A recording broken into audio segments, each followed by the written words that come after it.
श्री नृसिंह सरस्वती चरित्र अध्याय 22 वृद्ध स्त्रीस पुत्रप्राप्ती। सोमनाथ नामाचा एक ब्राह्मण गाणगापुळात राहत होता. तो अपस्तंभ शाखेचा शौनक गोत्री असून वेदशास्त्राचा गाढा अभ्यासक होता. तो सदैव जप जाप्य, पूजा पठण, धार्मिक ग्रंथांचे वाचन अशी कर्मे करण्यात दिवसभर दंग असायचा. ब्राह्मणत्वाच्या लौकिकाला साजेसा त्याचा आचार विचार धर्म होता.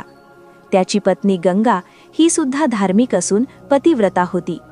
सदैव ती पतिसेवेत तत्पर असून देवधर्मही घरात करीत असे. श्री गुरूंच्या मठात येऊन ती रोज भक्तिभावाने त्यांचा दर्शन घेई आणि तुपाचे निरांजन लावून श्रद्धेने श्री गुरूंची आरती करीत होती. परंतु दुर्दैवाने तिला अपत्य झाले नाही. आपले हे मानसिक दुःख तिने कधी कोणाला सांगितले नाही. गाणगापुरात ती वांझोटी म्हणून तिला सवाष्णीचे आमंत्रणही कोणी देत नसे. आता ती वृद्धत्वाकडे झुकली होती. वयाची 60 झाल्यामुळे अपत्य प्राप्तीची आशा तिने सोडली होती. प्रत्येक स्त्रीला पुत्रप्राप्तीची इच्छा असते, परंतु ही इच्छा तिची अपुरी राहिल्यामुळेच ती दुःखी होती.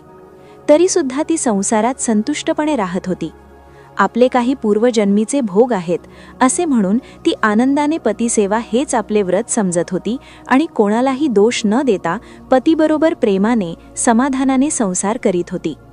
एकदा नित्याप्रमाणे ती श्रीगुरूंच्या मठात गेली असता श्रीगुरू तिला म्हणाले, तू दररोज न चुकता नित्यनेमाने दर्शनाला येऊन माझी आरती करतेस, मला ओवाळतेस, ते कशासाठी? तुझ्या अंतरी काही इच्छा आहे का? तुला माझ्याकडून काही कामना असेल तर ती निसंकोचपणे सांग. तो गौरी रमण तुझी इच्छा नक्कीच पूर्ण करेल. तुझा मानसिक भार माझ्यावर टाकून तुझे मन तू मोकळे कर. श्री गुरूंचे हे अमृततुल्य शब्द ऐकून तिचे मन भरून आले. मनाचा धीर करून ती म्हणाली, गुरुदेव, मी वांझ असल्यामुळे समाज मला धिक्कारतो. शास्त्राप्रमाणे निपुत्रिकांना स्वर्गातही स्थान नसते. माझे दर्शनही समाज अपशकुनी समजतो. ज्या घरी पुत्र नाही त्या घराला स्मशानकळा प्राप्त होते. आता माझी 60 झाली. या जन्मी अपत्य प्राप्तीची शक्यता नाही. निदान पुढील जन्मी तरी असे दुःख माझ्या वाटेला येण्यास नको, असा मला आशीर्वाद द्या. हीच माझी इच्छा आहे.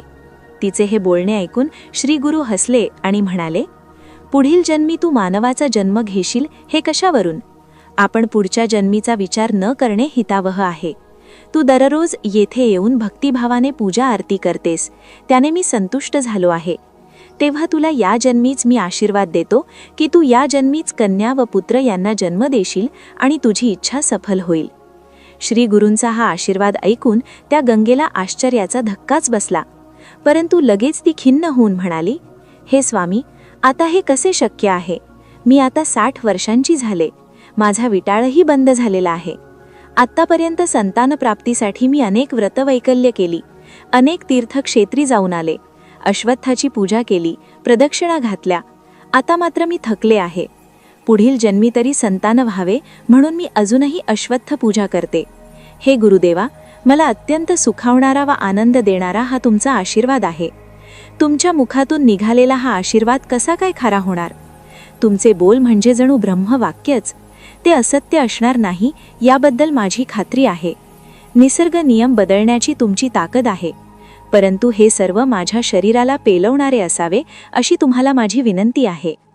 तिचे हे बोलणे ऐकून श्रीगुरू हसून म्हणाले, तू गेली कित्येक वर्ष अश्वत्थाची पूजा मनापासून करतेस. अश्वत्थावर विश्वास ठेव. त्याच्या सेवेने अनंत पुण्य प्राप्त होतात. ती सेवा कदापि वाया जाणार नाही. भीमा अमरजा संगमावर दररोज स्नानास जा. तेथे असलेल्या अश्वत्थाच्या झाडाजवळ आम्ही दररोज अनुष्ठान करावयास जातो. तू रोज जशी आमची पूजा अर्चा न चुकता करतेस तशी ह्या अश्वत्थाचीही दररोज सेवा कर. श्री गुरु पुढे म्हणाले, सर्व देव अश्वत्थाच्या शाखांवर वस्ती करतात. अश्वत्थ म्हणजे नारायणच. तो विष्णू स्वरूप असून त्या झाडाच्या मध्यभागी असतो. तर ब्रह्मदेव मुळाशी वास करून असतो. शंकर म्हणजे रुद्र, हा अग्रभागी असतो. असा हा अलौकिक पिंपळ वृक्ष आहे. असे सांगून अश्वत्थाच्या पूजनाच्या व्रताचे पालन कसे करायचे ते श्रीगुरूंनी तिला समजावून सांगितले. श्रीगुरू म्हणाले, चांगला दिवस पाहून व्रताला प्रारंभ करावा.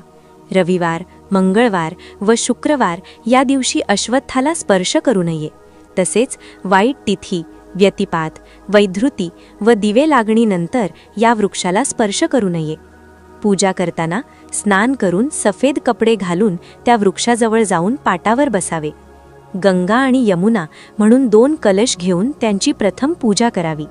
त्यानंतर संकल्प सोडून मनातील इच्छा त्या वृक्षाला सांगावी. त्या दोन्ही कलशांनी 7 वेळा पाणी आणून त्या वृक्षाला घालावे. नंतर अश्वत्थाची षोडशोपचारे पूजा करावी. आरती करून भक्तिभावाने प्रदक्षिणा घालाव्यात. त्यावेळी मनात विष्णू सहस्त्रनाम म्हणावे, म्हणजे प्रत्येक पावलागणिक अश्वमेघ केल्याचे पुण्य मिळते. त्यानंतर त्या अश्वत्थ वृक्षाचा महिमा तिला सांगून दानधर्मही करण्याचा उपदेश केला. श्रीगुरूंचा निरोप घेऊन गंगाबाई संगमावर गेली. तेथे स्नान केले व श्रीगुरूंनी सांगितल्याप्रमाणे अश्वत्थाची सेवा केली.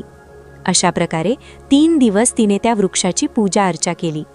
3ऱ्या रात्री तिला स्वप्न पडले. स्वप्नात एक ब्राह्मण आला व तिला म्हणाला, तुझे इच्छित काम पूर्ण झाले आहे असे समज. आता तू गाणगापूरला जा व श्रीगुरूंना भक्तिभावाने 7 प्रदक्षिणा घाल आणि नमस्कार कर.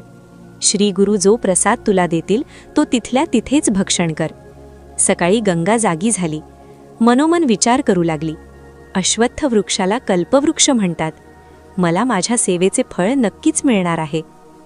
पहाटे पडलेले हे स्वप्न पाहून व त्या ब्राह्मणाचा उपदेश ऐकून गंगा तातडीने उठली. तिने लगेच स्नान करून अश्वत्थास वंदन करून त्या ब्राह्मणाने सांगितल्याप्रमाणे 3 दिवस व्रत केले व ती गाणगापूरला श्रीगुरूंच्या मठात गेली. नित्याप्रमाणे पूजा आरती करून तिने श्रीगुरूंना 7 प्रदक्षिणा घालून त्यांच्यासमोर हात जोडून उभी राहिली. घडलेल्या सर्व घटना तिने त्यांना निवेदन केल्या. तिला समोर हात जोडून उभी पाहून श्रीगुरूंनी मंदस्मित केले. प्रसाद म्हणून 2 फळे तिच्या हातावर ठेवली व म्हणाले, आता इथेच या फळांच्या स्वरूपात मी तुला आज कन्या व पुत्र दिले आहेत असे समज. आनंदाने तू त्वरित घरी जाऊन विधीपूर्वक केलेल्या व्रताचे पारणे कर. ब्राह्मणांना दान दे. गंगेने फळे तेथेच खाऊन ती आनंदाने घरी परतली. पतीला सर्व वृत्तांत सांगितला. दोघांनी व्रताचे पारणे केले. त्यांनी ब्राह्मणांना यथाशक्ती दानधर्म केला. त्याच दिवशी चमत्कार घडला. सूर्यास्तासमयी त्या साठी झालेल्या बाईला विटाळ प्राप्ती झाली. तिने पांढरे कपडे परिधान केले. 3 दिवस ती घराच्या बाहेर पडली नाही. कोणाशी बोलली सुद्धा नाही. 4थ्या दिवशी स्नान केल्यावर दोघेजण श्रीगुरूंच्या मठात दर्शनाला गेले. पतीसह एकाग्रतेने तिने श्रीगुरूंची पूजा आरती केली. दोघांनी श्रीगुरूंना साष्टांग नमस्कार घातला. तेव्हा पुत्रवती भव म्हणून श्रीगुरूंनी त्यांना आशीर्वाद दिला. लवकरच ती गरोदर राहिली. ही बातमी सर्व गावात गेली. सर्वजण आश्चर्यचकित झाले. कालपर्यंत वांझोटी म्हणून टिंगल करणारे लोक अवाक झाले. शेजारील बायकांनी 7व्या महिन्यात तिची ओटी भरली, तिला ओवाळले. 8व्या महिन्यात तिच्या पतीने सीमंतविधी एक संस्कार केला. गावातील लोक आपापसात चर्चा करीत. 60 वर्षांची म्हातारी, केस पिकले, ती आता गरोदर राहिली. श्रीगुरूंनी दिलेला हा प्रसाद आहे. त्यांची मनोभावे हिने सेवा केली. श्री नृसिंह सरस्वतीसारख्या वरदमूर्तीची हिने सेवा केली. संतांची सेवा केली तर 4ही पुरुषार्थ प्राप्त होतात. हे तर त्रिमूर्तीचा अवतार आहेत. यांना काय अशक्य आहे? अशा प्रकारे नाना तऱ्हेने लोक चर्चा करू लागले. गंगेने आनंदाने सवाष्णींना वाणे देऊन झाल्यावर ती दोघी श्रीगुरूंना भेटण्यास मठात गेली. श्रीगुरूंना साष्टांग नमस्कार घालून ती म्हणाली, हे परमपुरुषा, तुमचा जय जयकार असो. ब्रह्मा, विष्णू व महेश तुम्हीच आहात. लोकांची दुःखे हरण करण्यास तुम्ही या पृथ्वीवर प्रगट झालात. तुमचा महिमा अपार आहे. त्याचे वर्णन करण्यास शब्दच अपुरे पडतील. तुम्ही परिसाप्रमाणे माझ्या देहाचे सोने केलेत. अशा अनेक प्रकारे श्रीगुरूंची स्तुती करून ती बाई घरी परतली. त्यानंतर ती दररोज श्रीगुरूंचे दर्शन घेण्यास मठात जाऊ लागली. नित्यनियमाने घरांत सर्व पूजा अर्चा चालू होती. बघता बघता 9 महिने पूर्ण झाले. एका शुभदिनी तिने एका कन्येला जन्म दिला. 60 उलटलेल्या आपल्या आयुष्यात आज प्रथमच आपले गोजीरवाणे तान्हे बाळ असल्याचा अनुभव ती घेत होती. सोमनाथही मनातून सुखावला होता. अपत्यप्राप्तीचा, वैवाहिक जीवनातील सर्वोच्च आनंदाचा क्षण ती दोघे अनुभवत होती. सोमनाथने दान धर्म केला. कन्येची पत्रिका तयार केली.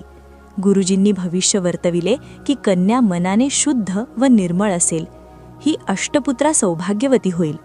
10 दिवसांनंतर सोमनाथ पत्नीसह त्या नवजात बालकाला घेऊन श्रीगुरूंच्या दर्शनाला गेला. त्या दोघांनी कन्येला श्रीगुरूंच्या चरणावर ठेवले व त्यांना साष्टांग नमस्कार घातला. श्रीगुरूंनी प्रेमाने दोघांना उठविले आणि म्हणाले, काय झाले ना तुझ्या मनासारखे? आता आनंदात राहा. माझा आशीर्वाद तुमच्या पाठीशी आहे. तेव्हा गंगा म्हणाली, देवा, मला पुत्रप्राप्ती हवी होती. घरी कन्या आली.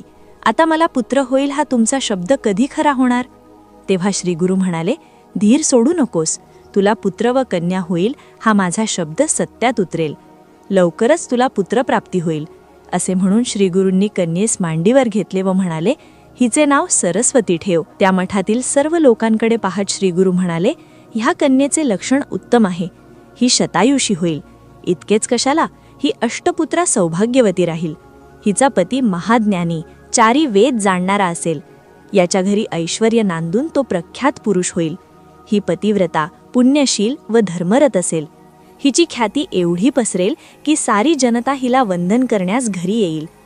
श्रीगुरू पुढे गंगाबाईला म्हणाले, तुला चांगला मुलगा पाहिजे असेल तर तो 30 वर्ष जगेल व शतायुषी हवा असेल तर तो मूर्ख असेल. कसा पाहिजे? गंगाबाई म्हणाली, चांगला पुत्र पाहिजे, परंतु त्याला 4 पुत्र व्हायला पाहिजेत. तेव्हा श्रीगुरूंनी हात उंचावून तथास्तु म्हणून तिला वर दिला. पुढे तिला मुलगा झाला. त्या मुलाचे नाव श्रीगुरूंचे म्हणजेच नृसिंह सरस्वती ठेवले. अशा तऱ्हेने तिच्या घरातच नृसिंह सरस्वती जन्मास आले. सरस्वती जेव्हा वयात आली तेव्हा तिचा विवाह दीक्षित नावाच्या पुरुषाबरोबर करण्यात आला. हा यज्ञ करणारा ब्राह्मण होता. त्याची कीर्ती सर्वत्र पसरली होती. सरस्वती ही संसारात सुखासमाधानाने राहून होती. श्रीगुरूंची ही अगम्य लीला होती, यात संशय नाही. या लीलेने त्यांची कीर्ती गावोगावी लांबवर पसरली. कित्येक पुत्रहीन लोक श्रीगुरूंकडे त्यांचा आशीर्वाद मिळविण्यास येत होते. श्रीगुरूंच्या लीला अपरंपार आहेत याचा अनुभव त्यावेळी सर्व लोकांनी घेतला होता.